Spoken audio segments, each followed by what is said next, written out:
Militer Rusia melancarkan serangan besar-besaran ke sejumlah target strategis milik Angkatan Bersenjata Ukraina di berbagai wilayah.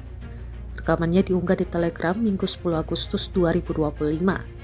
Di daerah pemukiman Stakhorsnaya, wilayah Chernihiv, sistem rudal operasional taktis Iskander menghantam sasaran dan menghancurkan beberapa kendaraan berat yang membawa peralatan dan persenjataan. Serangan ini juga menewaskan hingga 20 personel militer Ukraina. Tidak berhenti di situ, Rusia merilis rekaman yang juga merupakan serangan bom udara FAB-3000 yang dilengkapi modul perencanaan dan koreksi universal. Serangan ini menghancurkan pos penempatan sementara milik unit Brigade Penembak Jitu Terpisah ke-63 Angkatan Bersenjata Ukraina.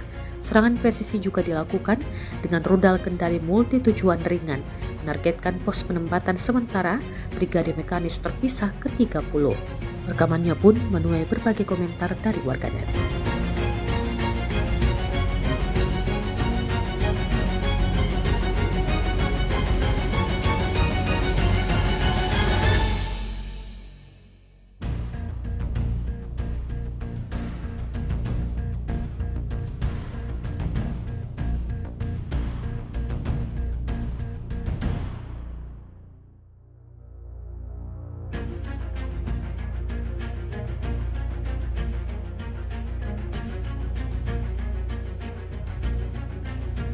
Download Tribun X sekarang, menghadirkan lokal menjadi Indonesia.